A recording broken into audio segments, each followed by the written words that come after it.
उत्कल दिवस ओडिया रचना उपक्रम उत्कल दिवस एक जातीय दिवस रूपे प्रतिभात होइछि। ओडिशावासी पक्षरे यह एक महान दिवस। प्रत्येक वर्ष एप्रिल 1 तारिख दिन एही दिवसटी श्रद्धा सहकारे पालन करा जाए। एही पवित्र दिवस रे ओडिशा स्वतंत्र प्रदेश रूपे मान्यता पाइथिला। ओडिशावासी यह एक स्मरणीय दिवस। एही पवित्र दिवस को प्रत्येक ओडिया पालन करी निजको गौरवान्वित मन करती। यह एक संकल्प दिवस रूपे सूचित होता है। उत्कल दिवसर लक्ष्य 1936 मसीहा एप्रिल 1 तारिख रे ओडिशा स्वतंत्र प्रदेश रो मान्यता पाइथिला। सेही दिन विच्छिन्न उत्कल प्रदेश एकत्रीकरण होई भारत मानचित्र रे ओडिशा एक स्वतंत्र प्रदेश रूपे स्थान पाइथिला।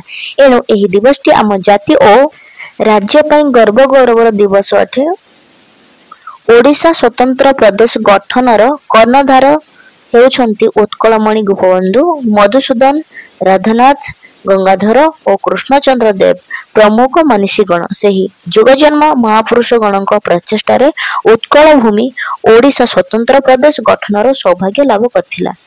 एही संकल्प दिवस रे सेही मानक गुणगान करबा सहित तांकर कार्यकलापर समीक्षा करा जाय, सेमानकु भक्तिपूर्ण श्रद्धांजलि ज्ञापन करा जाय। यह ही उत्कल दिवस पालन उद्देश्य को सूचित कराई थाए। स्वतंत्र उत्कल प्रदेश गठनर पृष्ठभूमि और उत्कल स्थिति 1803 ख्रीष्टाब्द रे ओडिशा इंग्रज मानकर शासनाधीन थिला। ओडिशावासी इंग्रज मानक शासन रे अतिष्ठ होई जाइथिले। सेतेबेले प्राचीन उत्कल सामाजिक, राजनैतिक, ऐतिहासिक और अर्थनैतिक पृष्ठभूमि अत्यंत जटिल थिला। 19 शताब्दी शेष बेलू आधुनिक ओडिशार किसी अंश बेंगल, छोटनागपुर, माड्रास, गड़जात अंचल प्रमुख ओडिशा प्रदेश रे विचुरित भाव में रही 5टी राज्यर राजनैतिक शासन अंतर्भुक्त थिला।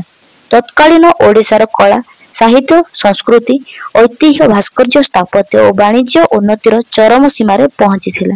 एणु ओडिशा एक समृद्धशाली राज्य रूपे परिगणित होइथिला। ओडिशार बरपुत्र मधुसूदन, उत्कलमणि गोपबंधु, पारला महाराजा कृष्णचंद्र, मयूरभंजर राजा रामचंद्र देव प्रमुखଙ୍କ आप्राण उद्यम 1936 मसीहा एप्रिल 1 तारिख रे ओडिशा एक स्वतंत्र प्रदेश रूपे गठित हैला।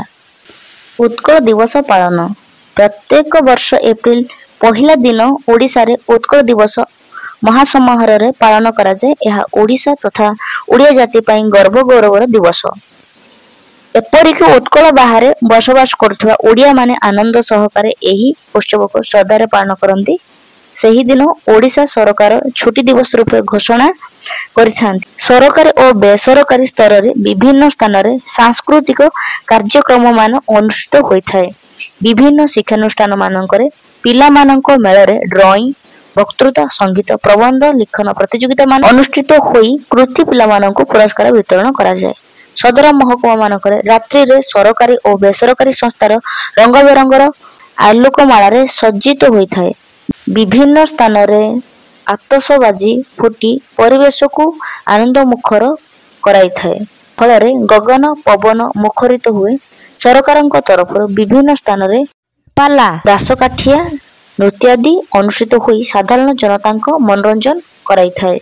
राजनैतिक सभामान अनुष्ठित होई उत्कलर अतीत इतिहास को रोमांचन करने सहित बरपुत्र मानक सम्मान प्रदर्शन करा जाए।